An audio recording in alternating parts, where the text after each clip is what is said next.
Since I've come to visit from the Glens of Antrim, and since I look out the door and see a beautiful fairy tree, there's only one story I must tell. The story comes from Rathlin Island, just off the coast of County Antrim. And years ago, there was a boy who lived there. His name was Jim. He was about 8 years old. And he loved to live on the island. He helped bring in the cattle, and he helped look after the sheep and lift the eggs when the hens laid out. But his favourite job was going out picking plump, juicy blackberries. And his mother would make blackberry jam and blackberry pie. And he always came home with blackberry just dripping down his chin. And he always wore his oldest clothes, big tweed trousers with patches, a holey jumper, because he was always filthy when he got back. And his mother waited. She always sent him off with the same words. She said, "Come home before it's dark," of course.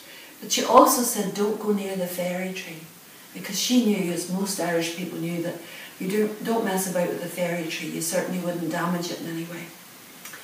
So while she was waiting for his return, she made his favourite meal, which was champ.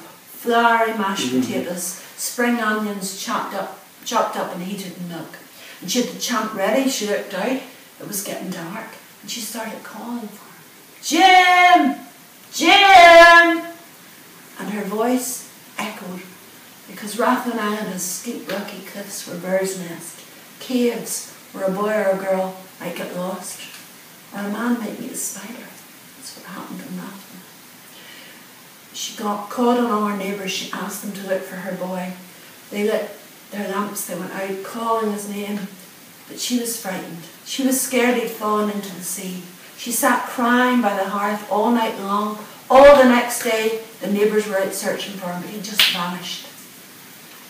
The next evening, round about supper time, she was sitting by the side of the fire, crying, when the door opened, and she heard the familiar footsteps coming across the flagstones. And she knew it was her boy, and when she saw him, like many as a mother, she didn't know whether to be cross with him or to hug him. She reached out her hands and grabbed him, and as she looked at him, she said, "What happened to you? You look quite different." And he did. His face was scrubbed and shining. His hair was gleaming. His old clothes, well, they looked like brand new clothes. No holes, no darns. He said, "Wait till I tell you. I was coming home, and I was just coming past that old tree you call the fairy tree. And I saw at the foot of it a big bush full of blackberries, and I started to pick them. And all of a sudden, I felt myself being nipped and pinched, and I looked there. There was a ring of little people, no bigger than my knee. The good people, the fairies. They grabbed me. They pulled me down under that tree. They plunged me into a big bath of soapy water. They scrubbed my face. They scrubbed my hair. Some took my clothes and washed them. And after they did all that, they let me go." And then his mother remembered a story the old people used to tell.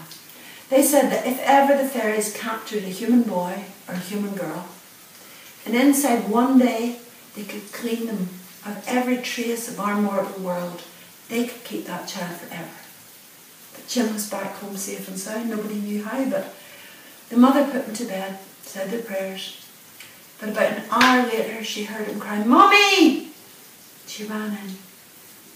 He was sitting up in bed. He said, "My finger's sore." When she looked, there under the nail, on the middle finger of his right hand, was a thorn from a blackberry bush. And those fairies, with all their scrubbing, and all their cleaning, had somehow missed that tiny thorn. But it was just enough of a link to our world to bring him home safely again.